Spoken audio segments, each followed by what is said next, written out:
ちは。羽生です。こんにちは、羽生。フィギエモンです。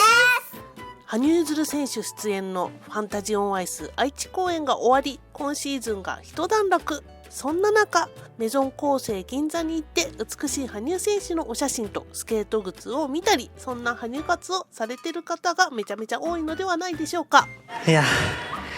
大変だね。そうでもないですよ。アイスショーのあるシーズン中はチケット取りから遠方のホテル取り、交通機関のチケット取りなどでやることが本当にいっぱいあるんです。結構ファンも忙しい毎日なので、それが一段落というこの期間は砂漠になるのは早いにしろ、何かしら発売されるもので癒される日々というのもひとときの休息みたいなものなんですよね。かなり。ちょっと嘘ですそんな砂漠の日々の癒しのひとときのために、今日はフィギエモンが2023年から2024年シーズン1年間の振り返りのリアルな思い出33個を一挙公開しちゃいます。実際にフィギエモンが体験した1年のリアルな思い出ですので、あなたの来シーズンの参考になるかもしれません羽生結弦ファン初心者って方には、羽生結弦ファンってこんなこと考えてこんな出来事に一喜一憂してるんだねという学びもあると思います。本当にありがとうございます。そしてこの動画は1年を振り返る動画なので、至るところにファンニューライフが出てきます。なのでぜひフィギエモンの1年間のファンニューライフを最後まで楽しんでみてくださいね。 OK。 こんな感じでこのチャンネルでは現役プロアスリート羽生結弦選手の話題を毎回ご紹介しています。羽生結弦選手を応援して今よりもっと幸せな毎日を楽しみたいっていう方は、ぜひチャンネル登録をしておいてくださいね。何をしますか？なんか入っちゃうっていう。ポチ。いつも応援ありがとうございます。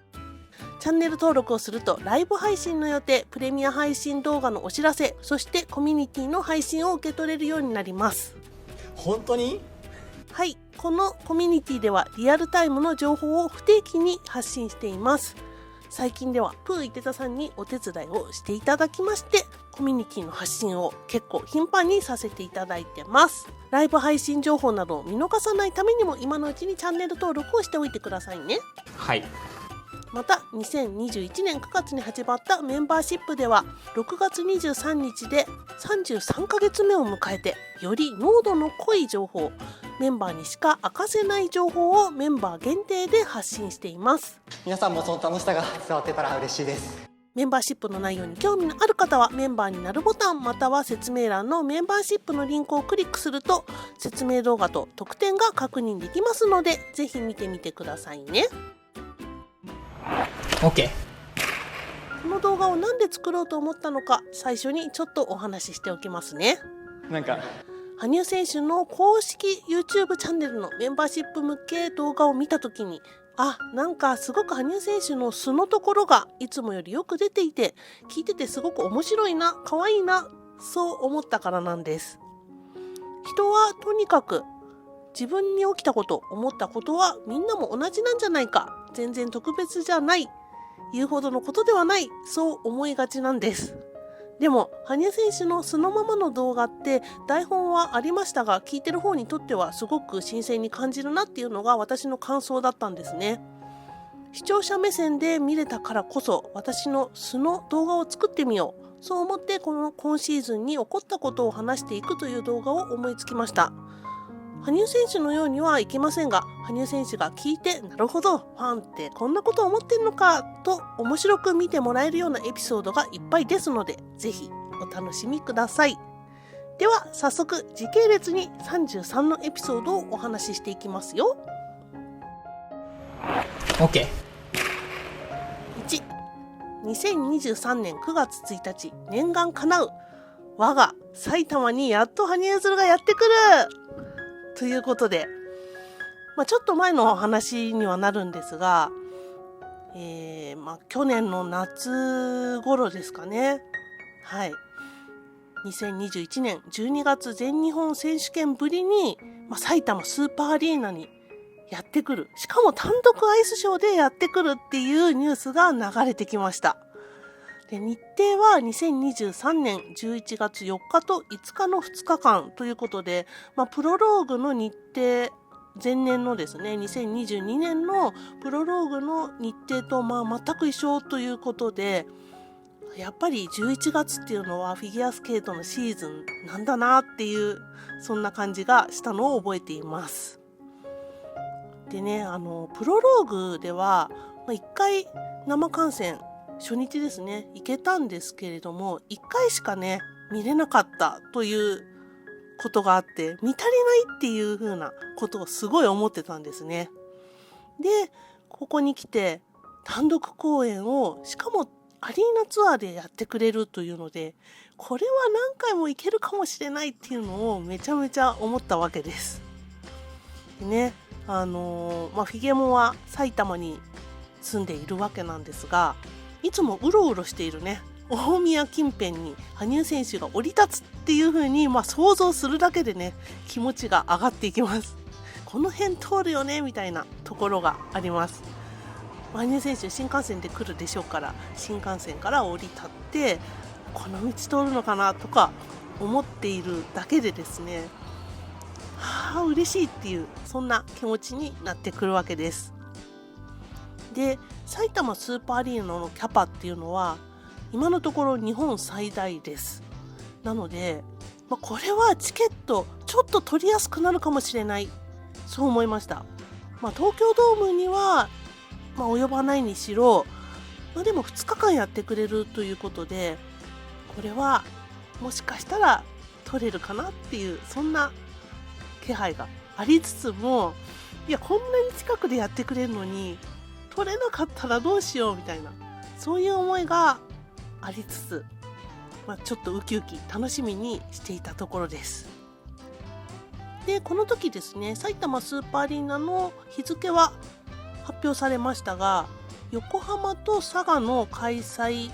をするということだけが発表されて、月だけだったかな、佐賀が1月で横浜が2月というような発表でしたね。はい。で、チケットを取ることはね、フィギュアモンにとって、正直義務みたいなね、そういうところがあるかななんていうふうに思ったのを覚えてます。とりあえずプロローグで1回当たったもののですね、初回で当たってないんですよね。2回目で立ち見の席が当たった、これも幸運だったことではあるんですけれども、落選を通じてですね、プロローグとギフトで、ちょっと痛い思いをしたので、チケットの獲得の方法をね、ここで見直して、ここでは取るぞという思いがめちゃめちゃ湧いてきた、そんな、埼玉スーパーアリーナの単独公演リプレイということでした。でね、内容もゲームの内容ということで、ちょっとそこがどういう感じになるんだろうっていう風な想像もしていた時期でしたね。 OK。 2023年9月2日分の両席チケット獲得でひとまずフィギュアモン大勝利ということで、埼玉スーパーアリーナ開催の羽生結弦単独アイスショーを、取らなくてはならないというふうに思ってたわけなんですが、取らなくてはならないという中でですね、チャレンジングな感じはしてますね。初日はアリーナ席、2日目が SS 席を当選することができました。楽しみにしててください。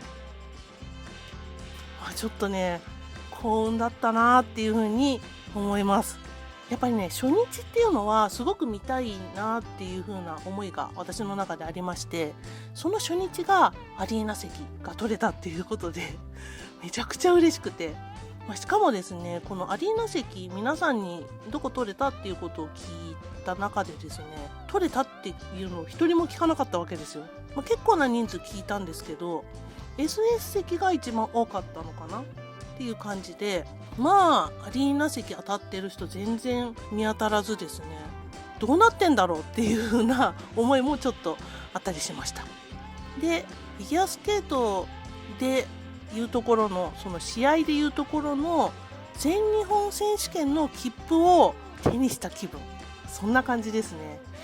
全日本選手権って羽生選手の現役時代に全然取れなかったんですよね。で結局取れたのは2021年の埼玉スーパーアリーナ開催の時だけだったんですね。でその他は取ることができなくて、全日本って全然取れないよなっていうようなイメージがありました。なのでこの単独アイスショーで、しかも埼玉スーパーアリーナ2日間取れた、しかも両席取れたということは、もう全日本選手権の全然取れないようなチケットが取れた、そんな気分でしたね。で、当選したら今からできることはイメトレです。羽生選手に見習います。羽生選手もね、もうめちゃくちゃイメトレしてるという話をしてましたが、とにかく私も真似してやろうかなと思いました。もちろんフィギュアスケートのイメトレじゃないです。フィギュアスケートを、羽生選手のフィギュアスケートを見るためのイメトレです。でね、席、アリーナ席と SS 席っていうの決まってましたが、これを最大限にいい席だというようなイメージトレーニングをするわけです。これをね、この9月の段階からめちゃくちゃしてたというのが、今シーズンのフィギュアモンのチケットの始まりという感じでしたね。 OK。 3、ガチお祝い気分でメンバーに会いたいということで、せっかくね埼玉スーパーアリーナで開催されるということで、ファンミーティングをね何回かやっている中で、これはねファンミーティングしてる場所に埼玉スーパーアリーナってめちゃめちゃ近いんですよ。なのでここでファンミやりたいというのをめちゃめちゃ思ってました。でね、埼玉スーパーアリーナからそのファンミの場所までですね、徒歩圏内なんですね。なので終わった後に徒歩で埼玉スーパーアリーナに行くことができるなというのが分かっていたので、ちょっとやりたいなっていうのをめちゃくちゃ思ってました。11月5日2日目の午前中ですね、そこでお昼を食べながら展示発表会というような感じで、自分が作った展示物を飾ったりして、でみんなとお話しするみたいな、そんな感じの場になりました。めちゃめちゃ楽しかったですね。もう皆さんが普通のファンミの時よりも上がっててあとはね、関西の方も結構いらしていて、そうなるとね、うわーっていう感じのその迫力がねすごかったなという印象です。 OK。 4、リプレイ初日アリーナ席でまさかの2列目に、始まる前から号泣ということで、アリーナ席ってちょっと決まってないじゃないですか、どの会場も。なのでこんな感じかなというところで、ここかなというふうに思っていたんですよ。それが11列目ぐらいだったんですよ。あれアリーナ席なのに11列目なのと思って、何を間違ったかそこだと思い込んでいたんですよ。ただショートサイド席だなっていうのは分かってたんですね。そこは間違えてなかったんですけど、実際にその自分の番号に行ってみると降りていくんですね。で2階のところから埼玉スーパーアリーナっていうのは入るようになってるので、降りてって、あれ自分の列がないっていうのが前から2番目のあそこだっていう、それがねもうめちゃくちゃびっくりして、ここだっつって分かった時のもう感動たるやなかったですね。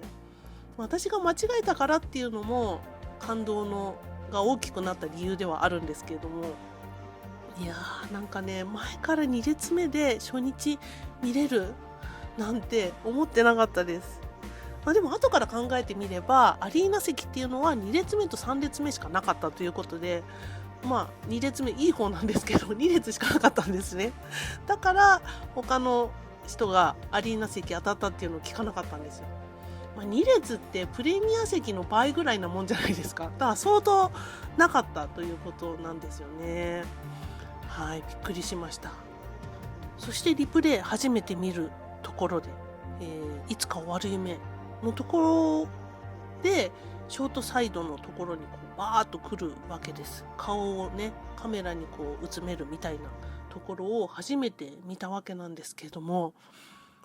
もうなんかカメラに顔をうずめてる羽生選手の頭、そっちを見てましたね。とにかく近いから見なきゃ、現物の方を見なきゃ、映像は後からでも見れるということで、ずっと羽生選手のその生の姿を見ていました。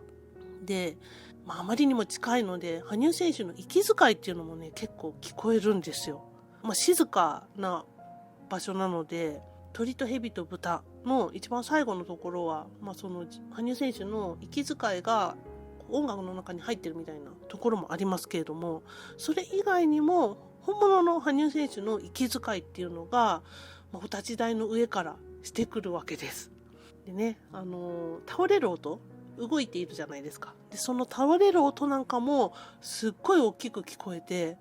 その音にね感動したっていうのも結構ありましたね。ただ羽生選手ね、初日ということで今から考えると結構緊張していたのかなっていうふうに思います。その時は演出なのかななんていうところも思ってたんですが、最後まで見た感想で言うとやっぱり緊張してたなと、本人もどこかで緊張してたとおっしゃっていたと思います。なるほど。5、展示発表昼食会の日はマラソン大会とかぶって埼玉新都心大騒ぎってことで、さっきちょっとお話はしたんですけれども、11月4日初日の興奮は本当に凄まじいものでした。みんなね、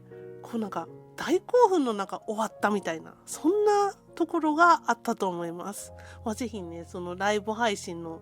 ところも振り返ってまた見ていただけると楽しいんじゃないかなと思うんですが、そこを経てですね、次の日展示発表昼食会をやったわけなんですが、ファンミーティングですね。結構ね、初めてお会いするメンバーがいらして、でやっぱりね、リプレイ公演中のファンミはいつもとやっぱり違うなというところを感じました。顔ぶれがね違うんですよ。結構遠くからいらしてる方もいらっしゃったりとか、もちろんいつものメンバーもいらっしゃって、すごいね、なんつうんだろう、バラ色のオーラが漂っている会場でした。で終わってですね、展示発表昼食会のお部屋を後にするんですが、その後でですね、リプレイの公演に向かうというそんなスケジュールなんですね。でこの日ですね、マラソン大会があったんですよ。でフィゲも知ってたんですが、だだかぶりというか道路がね結構閉鎖されてたんですね。埼玉スーパーアリーナっていうのは2階が入り口になってるんですけれども、2階から行かないと通れない、1階はマラソン大会してるみたいないう感じに思ってたんですよ。そしたらですね、2階も結構なんか自転車がいたりとかしてものすごいワイワイガヤガヤお祭りみたいな感じになっちゃってたんですね。で、羽生結弦ファンだけじゃなくて人がすごいいっぱいいたみたいな感じで、下から間違えて行っちゃった人は通れないよみたいなそんなこともあった11月5日でした。そんな中でね、リプレイの2日目をみんなで堪能したわけなんですが、この日もね、フィゲも結構良席で SS とはいえ前から4列目の席だったんですよ。すごいでしょわーと思って、2列目と4列目とかやばっていうね。そうで、角度も結構違ったので、しかもアシュラちゃんだったんですよね。アシュラちゃんって知らなくて、この日初めて2日目はアシュラちゃんだったんだっていうところで、アシュラちゃんのプログラムって多分ね、ロングサイドから見た方がなんか近くていい感じがするんですよ、ショートサイドよりも。なんでこれは2日目はロングサイドで正解だったよねみたいな、そんな感想を持ちましたね。ただこの2日間リプレイ見て、とにかく鳥と蛇と豚のプログラムに釘付けでした。めちゃめちゃ釘付けでした。OK。 6、東京銀座へ孤高の原動力発売記念写真展とクラシック TV 観覧当選ということで、フィゲモンですね、クラシック TV の観覧券がポって応募したら当たったんですよ。すごいと思ってリプレイもいい席当たるし、クラシック TV の初めての観覧も当たるしと思って、めちゃめちゃこの時流れが来てたなっていう感じなんですけれども、大好きな蔦屋書店ですね。ヒゲモの本屋さんがめちゃめちゃ好きなんですけれども、その中でも蔦屋書店ってすごい好きな本屋さんなんですね。で、ここの銀座っていうのは初めて行ったんですが、まあなかなか銀座っぽいというか、ちょっとこうキラキラした感じの蔦屋書店になってて、その地域性がめちゃめちゃ出てるなと思いながらですね、こう回ってったんですけれども、別の場所でこうなんか展示スペースみたいなのがちょっと大きくあるんですけれども、テレビドラマの大奥展っていうのをねやってたんですよ。なんだろうここと思って、ここで羽生選手やんないのかなって思ったんですけれども、ここもめちゃめちゃ華やかで、この時はね大奥やるってよく知らなかったんで、やる前だったのかな。そうと思って、めちゃめちゃきらびやかな雅やかなそんな感じの衣装がねいっぱい飾られてました。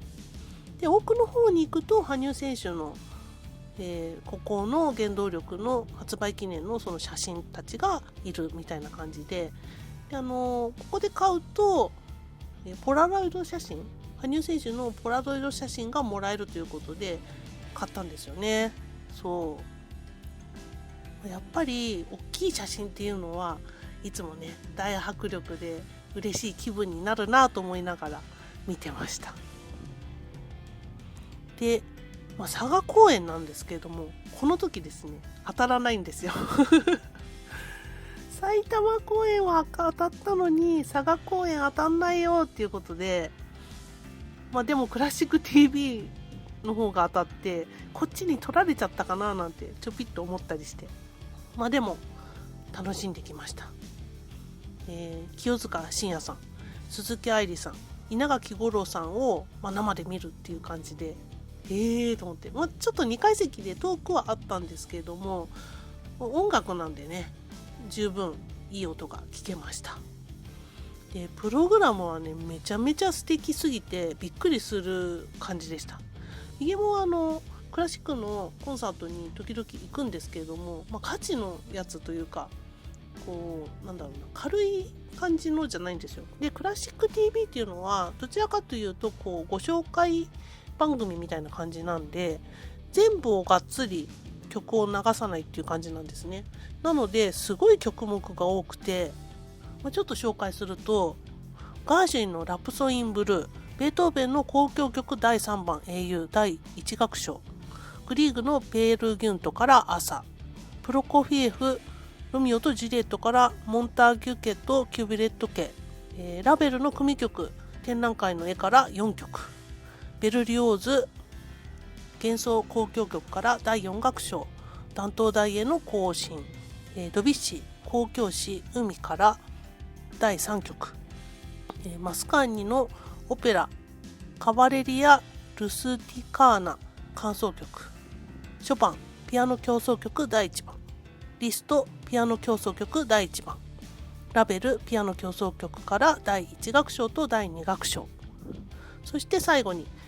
稲垣吾郎セレクトということでチャイコフスキーの交響曲第6番悲愴第4楽章。こんなにね本当に弾けるのかななんて最初プログラムを見た時思ったんですが、全部やりましたね。もちろん全曲じゃないんですけれども、一部というところもあったんですが、ちゃんと演奏されてすごい充実した、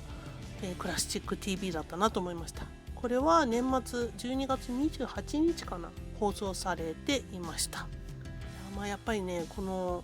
クラシックの音楽を生で聴くっていうのは、フィギュアスケートもそうなんですけど全然違いますよね。 CD とかビデオとかで聴くフィギュアスケートも見るのとアイスショー生で見るのと全然違うように、やっぱり生で聴くのって本当にいいもんなんだなっていうのをこの時めちゃめちゃ感じましたね。時々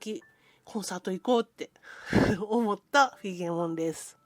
で、あと稲垣吾郎さんのセレクトのチャイコフスキー交響曲第6番悲愴第4楽章ですね。こちらももちろん知ってたんですが、生で聴くのがやっぱり初めてで、これをセレクトした羽生選手じゃないね稲垣吾郎さんって結構クラシック好きなのかななんて思ったんですけど、本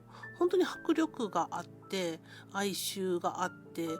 美しいフレーズだなと本当に感動しました。 OK。 そして7、まさかの佐賀公演のチケット惨敗惨敗です。いやー、まあね、人生いいことだけは起きないって言いますけども佐賀公演惨敗でした。まあ本当はね、最後の最後まで粘ってれば取れたかなっていうのは分かってはいたんですよ。ですけど、いかんせん埼玉県から佐賀飛行機で行くような感じで考えてたんですね。でホテルももちろん取ってたんですけども、飛行機の方がですね、あんまり融通が利かないというか、最後の抽選で外れたらもうホテルと飛行機をキャンセルしようというふうに決めていました。で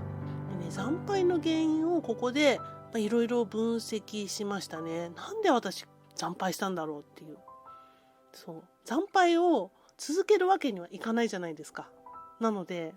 どうしてだろうというところで、やっぱりね、埼玉公演でとてもいい席が当たってたというのもあって、ちょっと強気になってたのもあったんですよね。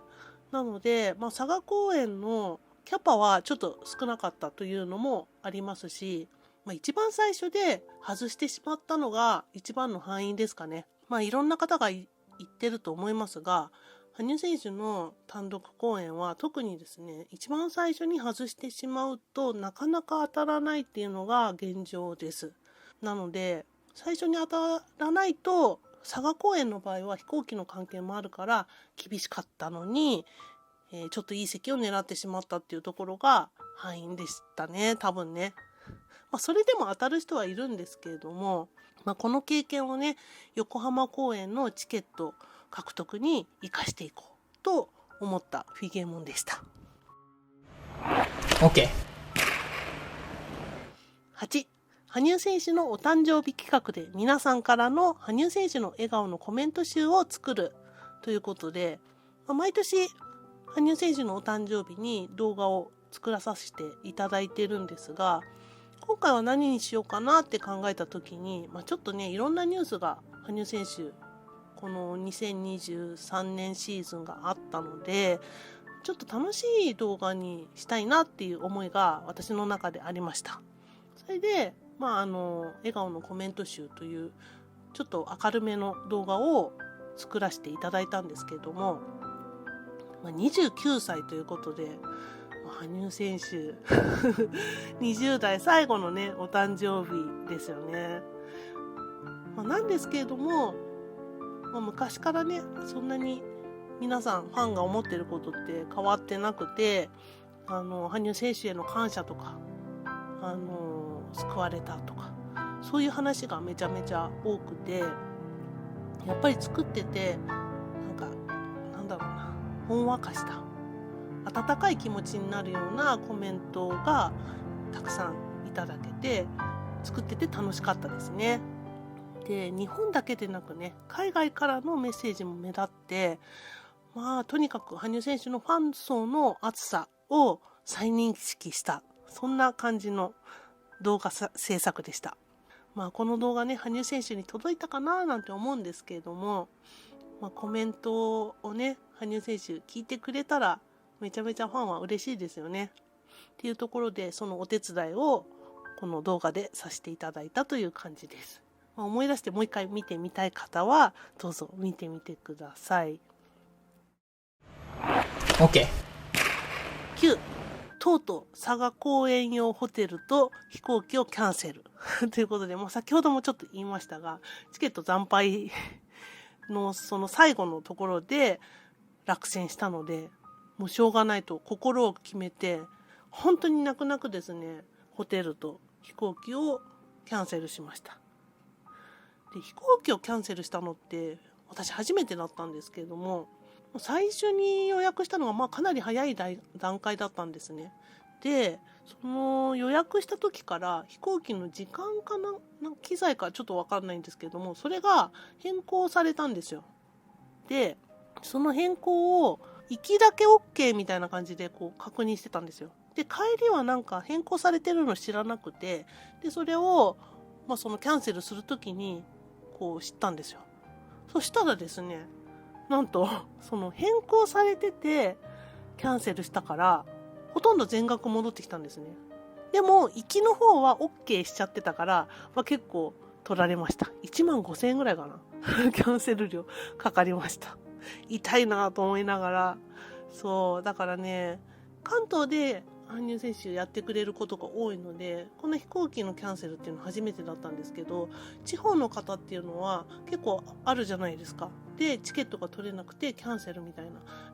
皆さんね、地方の方って本当厳しい思いをして来てるんだなっていうのを、実感した。そんな、佐賀公演でしたね。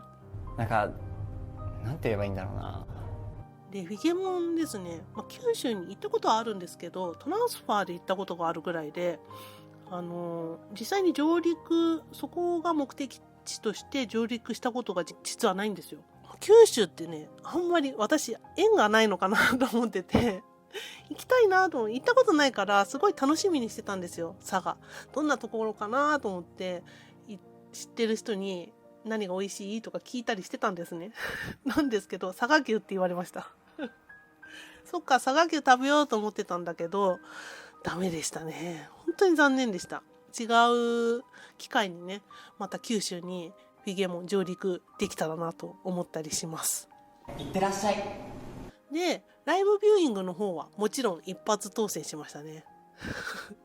なんでこれ当選したかっていうと、もうね、当たるしかありえないって思ってるんですよ。すごい。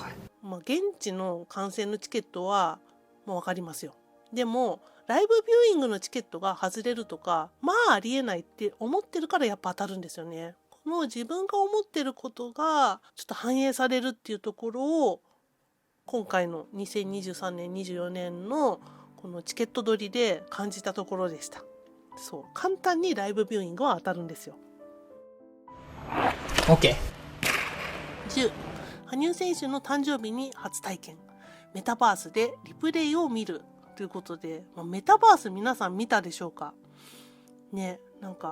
仮想空間に入っていくみたいな。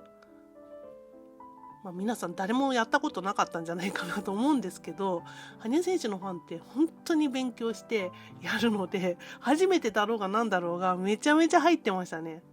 で、通常500人かなんかの制限があるところを8000人かなんかにすごいですよね。500人なのに8000人に上げて、で、リプレイの一部が見れたりとかいうイベントがあって、で、フィゲモンも男性としてというかアバターを男性にして入ってみたんですけれども、面白い体験でしたね。でも、羽生選手のコメントなんかもあって、楽しめる、頑張った甲斐があったなっていうイベントでした。OK。11、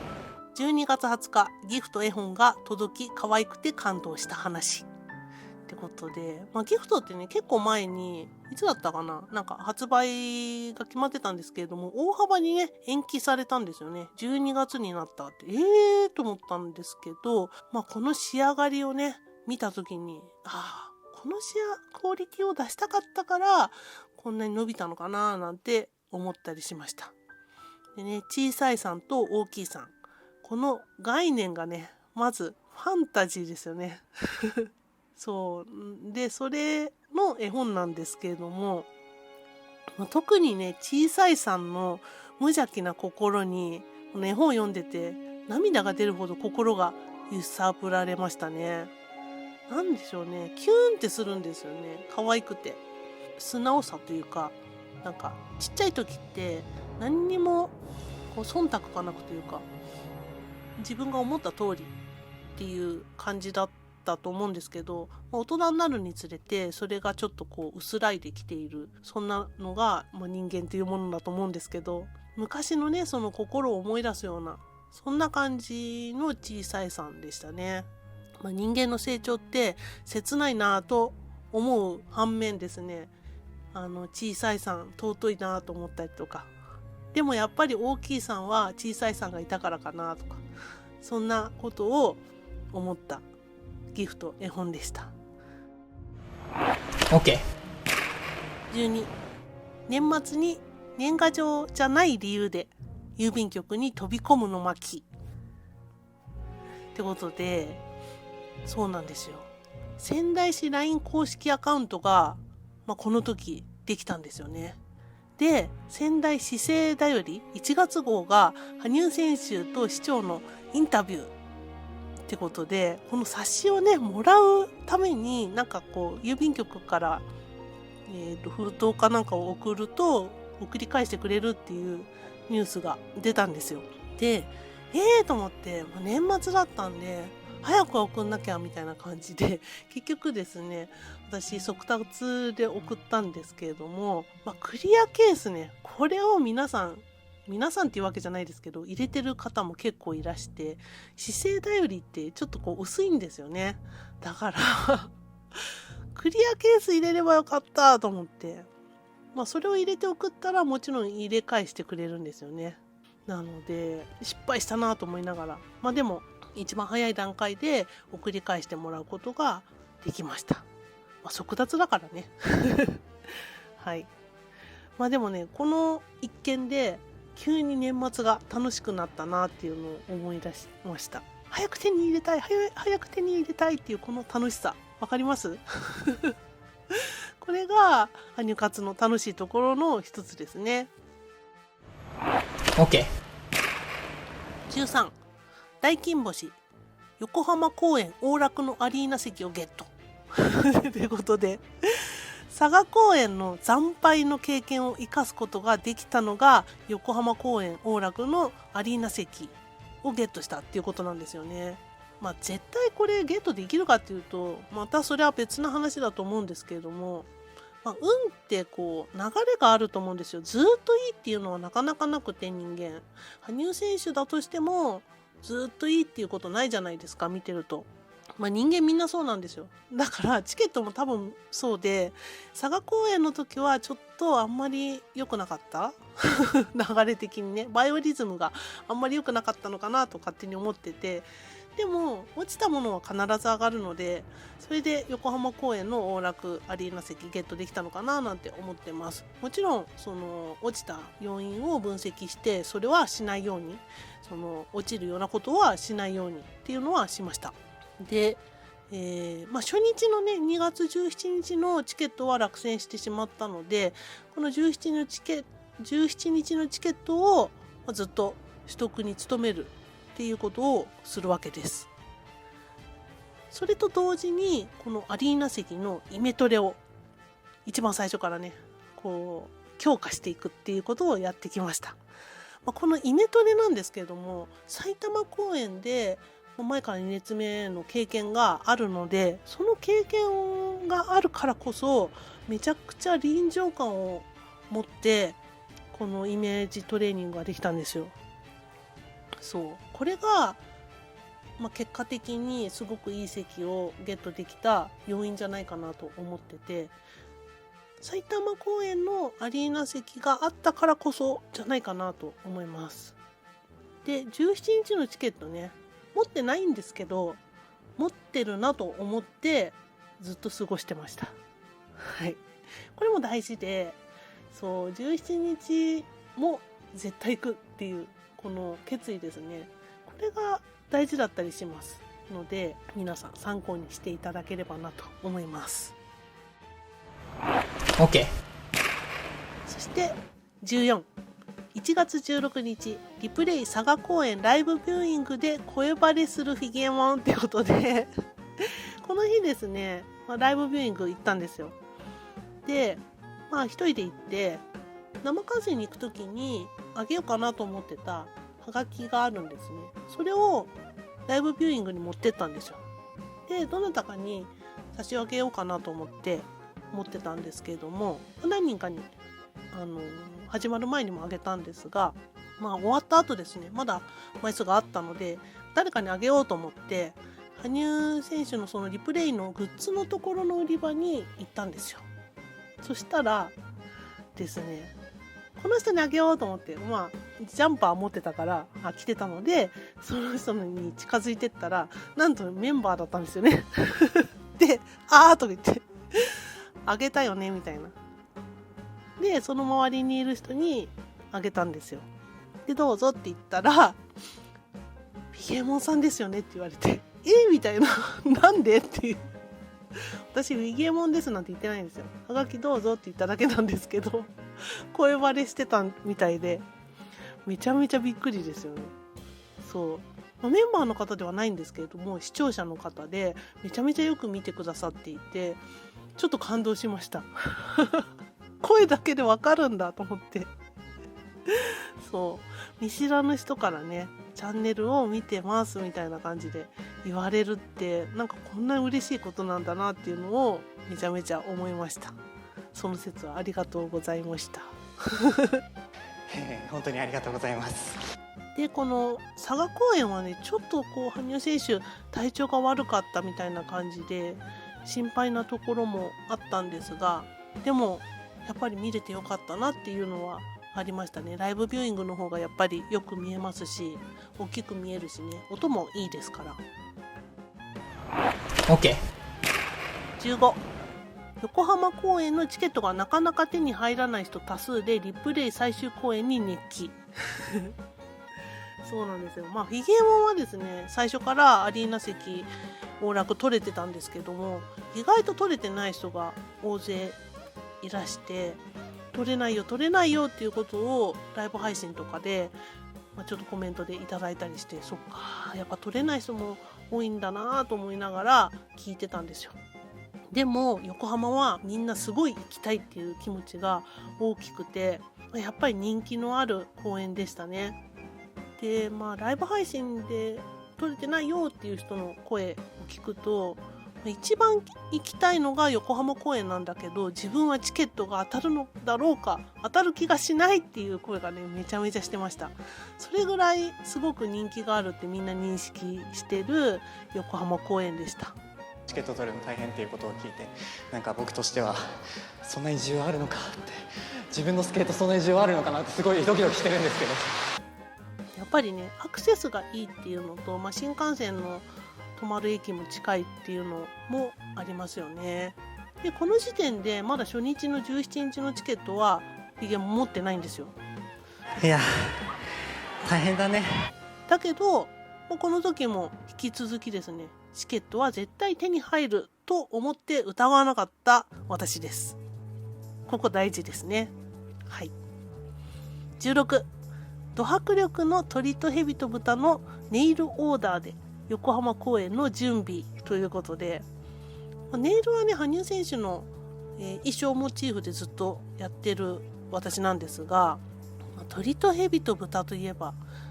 黒のレースですよね。このなんか迫力のある感じをすごい出したくて、これオーダーしました。どうですかね。めちゃめちゃよくできたなと思ってるんですけれども、これをやりながら今度こそど真ん中の席で見てやる見たいっていうね、そういう欲求がふつふつと湧き上がってきました。で、この黒のネイルっていうのは今まで私あんまりしたことなかったんですね。黒のネイルってどうかなっていうところがあって、だけどそんなの吹っ飛ぶぐらい鳥と蛇と豚が好きすぎてやってしまいました。はい。で実際やってみたらもうなんかめちゃめちゃ上がって、皆さんもやってみるといいと思います。やっぱりね、この生観戦に行く前にやるとより上がりますので、はい、参考にしてみてください。 OK。 17、2月15日19時ローチケ一般先着で2月17日 SS 席チケットを引き寄せるということで、ここでやっとチケットをね取ることになるフィゲモンなんですが、開催の2日前ですよね。こんな時に取れました。はい。取れるって確信してたんですね、私の場合は。先着チケット私よく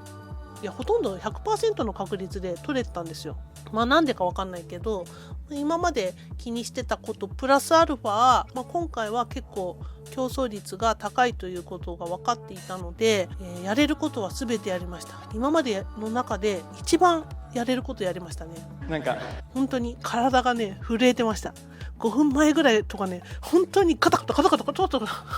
震えてました緊張して。もうこれも楽しい羽生活です。はい。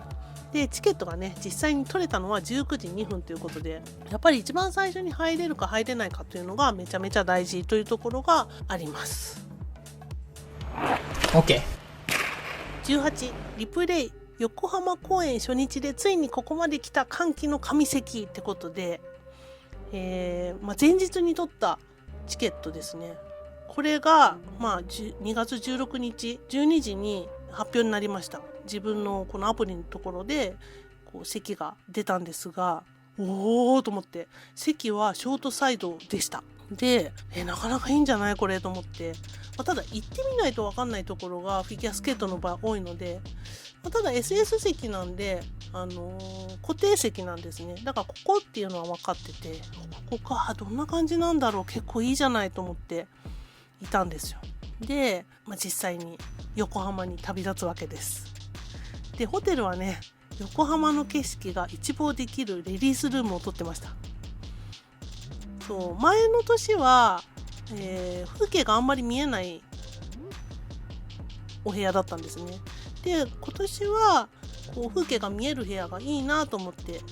空いてたのでそこを取ったんですよ。めちゃめちゃ良かったですね。でなんかスチーマーとかもついてて、レディースルームなのでボコボコね羽生選手に会う前のお肌を整えてくれるそのスチーマーに当たりながらですね、もう横浜の風景を見るっていうような、そんな幸せな時間を過ごしていました。で羽生選手のねコメントも横浜の景色を見ながら楽しむという、なんとも贅沢なことをしてたんですね。もう至福の時間ですよね。で実際に初日の横浜公演の席に行った時にですね、このど真ん中感にめちゃくちゃ感動しました。ショートサイドのど真ん中です。すごっていうねでアリーナ席がね目の前には見えるんですけれども、これはすごいよく見えるなと思って、で、19日の自分の席がねどこなのかなと思って見てたんですよ。なんか席が出てたんですよね。この17日の時点では出てたので、この番号ってどこ、なんか真ん中っぽくないと思って、分かんないんですよ上から見てもでも数えてみるとこの辺っぽいっていうのが分かって、いやこれはすごいんじゃないか、いやどの席なんだろうっていうね、そんな期待もありつつの初日、公演始まってました。で、実際にねいつか終わる夢で羽生選手がこう近づいてきた時に、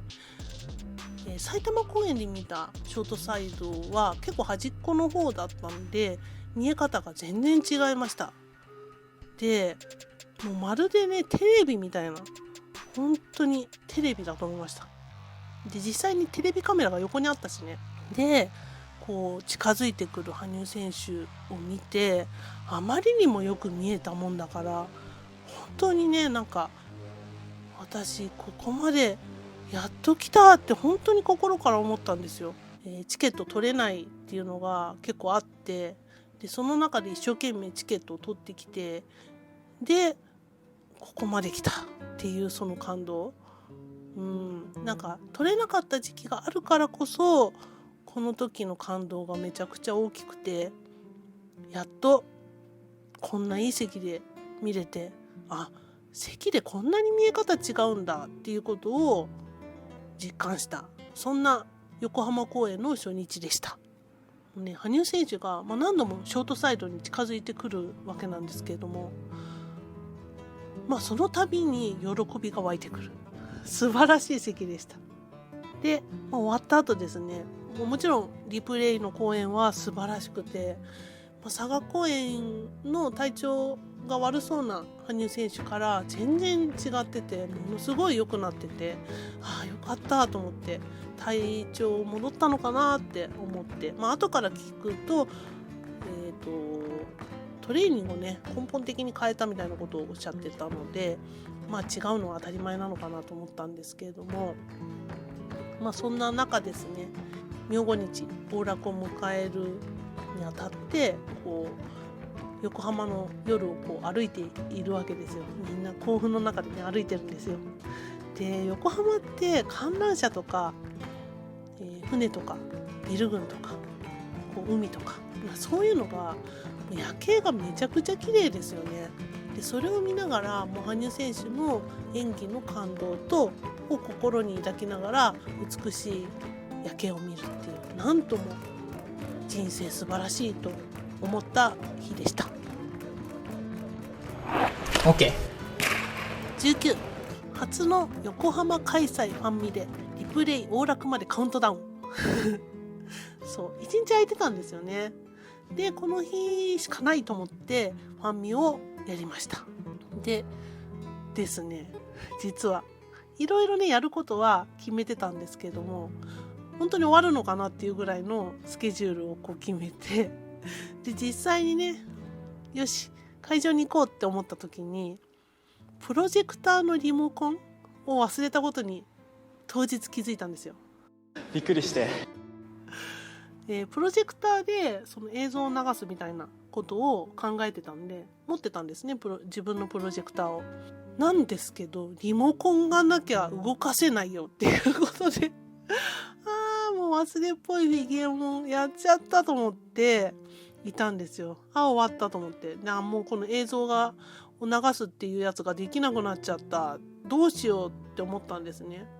で、ちょっと前に私だけ早く会場に着いて準備をしてたんですけれども、その借りてたお部屋がですね65インチのテレビがあって、あるのは知ってたんですけれども、ケーブルがねめちゃくちゃいっぱいついてたんですよ。で私パソコン持ってたんでつないで、実はねその65インチのテレビにその映像を映すことに成功したということで、プログラムそのままファンミできることになったんですよ。よかったと思って、いろいろねトラブルっていうのはあるもんなんですけど、トラブルというかねただ忘れただけなんですけれども、結果オーライということでファンミ大盛況のうち終わることができました。めちゃくちゃ楽しかったですね。この日もすごいいっぱいいらしてくれて、この時のライブビューイングじゃなくてライブ配信もあるのでぜひ見ていただきたいんですけれども、3時間かなやったんですがめちゃくちゃ早く過ぎてしまいました。喋り足りなかったですね。で急遽二次会を開催しました。場所ないんだけどすごい人数なんですけど、隣に居酒屋みたいなのがあって何軒か回ったらいいよっていうお店があったので、そこでギャーって言ってね、もうみんなで喋りまくったっていう感じでした。でこの時来てくださった方、年齢をみんなで言い合ったわけじゃないんですけれども、言ってくださった方とかはもう本当にね年齢より10歳とか20歳とか若く見えてびっくりしました。羽生結弦ファンみんな若く見える説っていうのは本当だなというのを実感したファンミーティングでした。 OK。 ここまでお話ししてもう1時間近くになっちゃいました。実はこの後の14エピソードで約1時間残ってるんですよね。本当に？はい。だから最初は1本の動画にしようと思ってお話ししていたんですが、さすがに2時間の動画はちょっと厳しいので、2023年2024年シーズンの1年の振り返りのリアルな思い出33個を一挙公開できなくてすいません。本当に。でも次回お楽しみにしていてくださいね。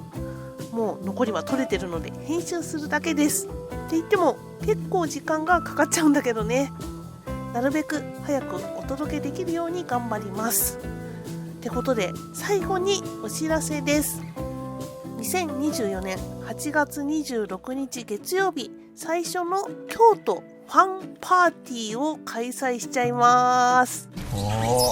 ミーティングとパーティーの違いは、そう、お食事です。午前中から夕方までゲームをしながらお食事とお菓子を楽しみながらフィギエモンが美顔ヒーリングでみんなを格段に美しくしちゃいます。そして今回お土産付きですよ。